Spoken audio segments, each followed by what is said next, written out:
1 jam pembicaraan telepon antara Presiden Putin dan Presiden Donald Trump intens membahas penyelesaian perang Iran.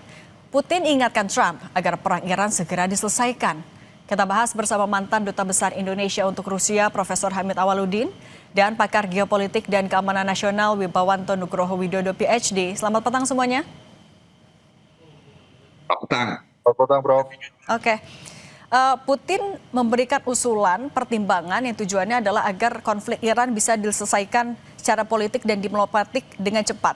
Prof. Hamid, menurut Anda ini sebenarnya adalah sebuah tawaran atau jangan-jangan warning dari Putin? Saya kira ini tawaran ya. Saya selalu melihat perspektif. Kenapa? Ini kan Amerika mencapai titik di mana tidak mendengar orang lain. Karena dia yakin dia bisa bumi hanguskan Iran. Nah, dengan adanya tawaran Putin, ego itu bisa turun bahwa mereka ingin damai sebenarnya. Dia tidak mau mengambil inisiatif menyatakan kita damai atau kita keluar dari Iran.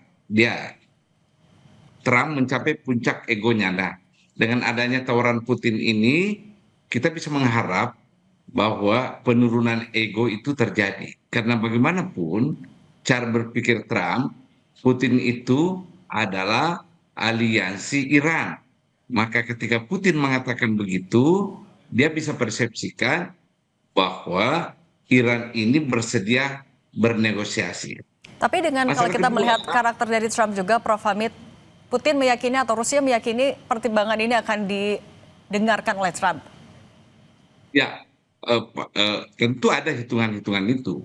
Yang pertanyaan buat saya, tentu Anda ingin bertanya, apa kepentingannya Rusia tiba-tiba mau mendamaikan ini atau minta perdamaian? Secara ekonomis, dengan perang Iran ini sekarang, Putin itu atau Rusia itu diuntungkan karena harga minyak naik kan? Ingat, produksi minyak Rusia itu 12,7% kebutuhan dunia. Jadi dengan perang ini naik, mestinya dia beruntung kan? Okay. Tapi ada hal lain yang harus kita hitung dari sikap Rusia. Pertama, itu adalah ekspornya ke negara lain terutama gandum. Itu sekitar 14% kebutuhan gandum dunia disuplai oleh Rusia. Dengan adanya perang ini terganggu ekspor mereka ke tempat lain. Di atas segalanya, Rusia itu menganggap Iran sebagai strategic alliance, strategic partner di Eurasia, Euro and Asia.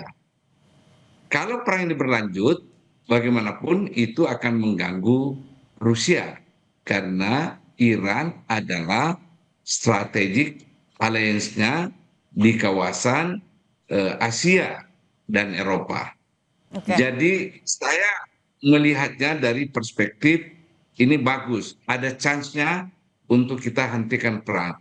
Karena keberlanjutan perang ini akan membawa dampak kemana-mana. Oke, berarti ada faktor ekonomi jadi pertimbangan dari Putin. Tapi kalau Mas Wibawanto Anda melihatnya, ini kan diinisiasi oleh Amerika Serikat. Apa yang diharapkan oleh seorang Donald Trump menghubungi Putin membahas soal Iran? Ya, jadi pada prinsipnya komplement dengan apa yang Prof. Hamid tadi sampaikan ya. Jadi makna pertama itu yang saya bisa berikan adalah ini menunjukkan bahwa perang ini telah naik ke tingkat global. Jadi harus diselesaikan oleh great powers yang terlibat. Itu poin satu. Poin kedua, Rusia itu ya seperti dibilang oleh Prof. Hamid, itu mempunyai 3 kepentingan strategis di sini. Rusia itu tidak mau sampai konflik meluas sehingga stabilitas di Eurasia terganggu. Contohnya ya, jika ini meluas ke Teluk Persia, akan mengganggu jalur energi global, ya bisa bukan hanya menang untuk Rusianya, tapi bisa loss-loss semuanya nantinya, karena bisa menarik keterlibatan NATO. Itu poin satu. Poin kedua, itu seperti tadi Prof. Hamid sampaikan, Iran itu adalah strategic alliance Rusia. Jadi sebelum ada pembicaraan telepon ini, sudah ada intelligence yang berkomunikasi di balik layar. Nah, di sini Rusia adalah strategic partner yang mempunyai kerjasama di 3 pilar. Yang pertama adalah teknologi militer, keamanan, dan juga energi. Nah, jadi Rusia itu tidak mau konflik ini akan berdampak negatif juga ke Iran. Nah, sehingga diplomatic discussion nanti itu akhirnya akan membawa agenda-agenda yang favor kepada Iran karena dimediasikan oleh Rusia. Yang terakhir ini memperkuat posisi Rusia sebenarnya sebagai global mediator, di mana akhirnya Amerika bersedia untuk melakukan negosiasi melibatkan great power lainnya. Nah, Amerika Serikat Mas Wibawanto, sorry. Tapi Mas Wibawanto, ketika Trump juga menyindir, justru di telepon itu juga menyindir soal perang Ukraina dan Rusia. Nah, seberapa jauh Trump akan mempertimbangkan usulan dari Putin soal Iran? Ya, pada prinsipnya yang pertama itu ada tujuan politik Presiden Trump sejak awal yang tadi disampaikan oleh Prof. Hamid, jelas mengganti rezim dalam waktu cepat. Ternyata itu tidak tercapai di hari ke-7, itu poinnya. Nah, sehingga mereka itu harus menghitung ulang bagaimana mencapai sasaran politik tersebut tanpa incurring more cost dan mengakibatkan victory bagi Amerika. Nah, kalau dimasukin di situ agenda mengenai Ukraina, itu nggak apa-apa, itu bagian dari negosiasi. Tetapi yang diutamakan adalah apa yang Amerika mau dari masalah Iran ini dan tidak losing face gitu ya. Dan akhirnya bisa terbentuklah suatu kondisi yang win-win buat Amerika, buat Israel, buat rakyat Iran, buat regime yang ada saat ini, dan juga buat great powers lainnya. Dan termasuk juga untuk negara-negara teluk lainnya yang pasti tidak baik juga efeknya jika mereka terlibat terlalu jauh gitu. Apalagi dengan resiko NATO bisa terlibat. Ini skenarionya bisa menjadi deeskalasi 40% katakan begitu ya, atau menjadi perang regional yang menyebar sampai 40-50%, atau menjadi perang dunia 10-20% kemudian gitu kalau berkembang. Jadi Amerika dan Rusia mempunyai kepentingan jangan sampai menjadi tidak terkontrol gitu, Prof. Oke, jangan sampai tidak terkontrol, makanya butuh negara-negara adidaya untuk turun tangan. Nah, kalau Prof. Hamid, menurut Anda sebenarnya apa yang akan bisa dilakukan oleh Putin ketika permintaannya tidak dilakukan oleh Trump? Tapi jangan jawab dulu, kita sambung lagi sesaat lagi usai jeda, tetap bersama kami di Kompas Petang.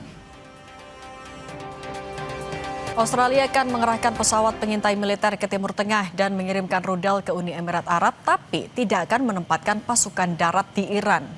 Perdana Menteri Australia Anthony Albanese menyebut dukungan militer Australia akan membantu negara-negara teluk mempertahankan diri dari serangan Iran. Albanese mengatakan Australia akan mengerahkan salah satu pesawat sistem peringatan dini dan kendali udara buatan Boeing untuk melindungi wilayah udara di atas negara-negara teluk. Sementara pengiriman rudal udara jarak menengah diberikan ke Uni Emirat Arab dilakukan setelah pembicaraan telepon dengan Presiden Mohammed bin Zayed Al Nahyan. This growing wave of dangerous and destabilizing attacks from Iran puts civilian lives at risk, of course including Australian lives, of which there are more than 20,000 people based in the UAE. In responding to requests following a conversation that I had with the President, Mohammed bin Zayed, and other requests, Australia will deploy an E-7A Wedgetail to the Gulf to help protect and defend Australians and other civilians. Kita lanjutkan juga dialog bersama dengan Prof. Hamid Awaludin dan Mas Wibawanto Nugroho. Prof. Hamid, kalau misalnya memang yang disampaikan oleh Putin masih sebatas tawaran, tapi jelas Rusia punya kepentingan. Kalau diabaikan oleh Trump, apa yang akan dilakukan oleh Rusia? Pertama, ya, itu Rusia juga akan mengatakan, jangan Anda mendesak saya menghentikan perang dengan Ukraina kalau begitu. Sebenarnya, apa yang ditawarkan oleh Rusia ini win-win solution terhadap dua hal. Hal yang terjadi di Iran dan hal terjadi di Ukraina. Mestinya cara berpikirnya Trump adalah sekali merengku dayung 20-30 lampaui. Mestinya ya. Yang kedua, mestinya Amerika rasional dalam kalkulasi dalam perang ini. Kalau perang ini berlanjut, maka yang menderita pertama itu selain Amerika adalah aliansinya di Timur Tengah yang secara de facto sudah diserang oleh Iran karena pangkalan-pangkalan militer. Sehingga aliansi atau teman Amerika di negara Timur Tengah itu sudah berpersepsi bahwa sebenarnya Amerika gagal melindungi kita karena buktinya kita diserang. Nah, kalkulasi yang rasional ini mestinya menjadi dasar Trump untuk bernegosiasi seperti skenario yang dibuat Rusia. Otherwise, perang ini akan melahirkan konfrontasi zero sum game. Dan ini sudah bereskalasi. Buktinya Australia. Apa urusannya Australia terlampau jauh kan? Tetapi ini adalah pertanda kalau tidak segera dihentikan, maka perang ini tidak bisa terhindarkan dari eskalasi. Oke, kalau Ya, tidak terhindarkan, itu. saya juga minta tanggapan dulu dari Mas Wibawanto. Kalau tidak terhindarkan, apakah menurut Anda, Mas Wibawanto, mungkinkah Rusia menurunkan pasukannya kalau melihat karakter dari Rusia dan juga Putin? Oke, ada yang namanya teori Thucydides traps atau tragedy of great power politics, bahwa great powers itu pada suatu poin mereka akan berbenturan secara fisik. Jadi kesempatan untuk menyelesaikan secara damai pendekatan diplomatik politis saat ini adalah pertemuan pertama untuk menghentikan proses eskalasi yang menjadi tidak terkontrol. Itu poin satu. Poin kedua, masing-masing pihak, khususnya Presiden Trump sekarang, itu harus kembali kepada perhitungan ulang dalam strategi kalkulus pelaksanaan perang di Timur Tengah saat ini. Seperti yang disampaikan Prof. Hamid tadi. Apa untung ruginya dengan kemungkinan-kemungkinan yang pertama adalah 40% menjadi eskalasi kalau ini berhasil negosiasinya, atau kalau tidak berhasil 40-50% menjadi perang di Timur Tengah yang berkelanjutan, bahkan melibatkan daerah-daerah seperti Irak, seperti Syria, seperti Lebanon, di mana banyak sel-selnya Iran di situ. Atau yang ketiga akan memuncak menjadi perang dunia gitu.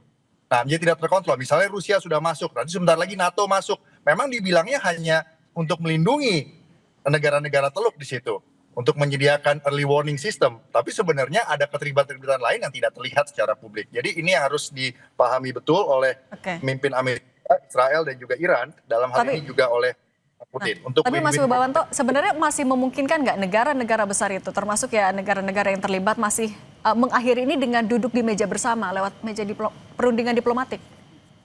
Nah, justru poinnya itu sekarang. Jadi kalau dalam perang itu, Mbak, ya kalau kita tidak bisa menyelesaikan 7 hari ya, bukan berarti itu bisa selesai di hari ke-8 atau 9 gitu. Karena efek hitungannya itu konsekuensial. Jika kita tidak bisa menyelesaikan di hari ke-7, mungkin harus hari ke-70. Kalau di hari ke-70 kita nggak bisa menyelesaikan, mungkin ke hari 700. Seperti itu ya Prof ya. Karena efeknya itu kalau salah melangkah, itu sangat strategik gitu loh.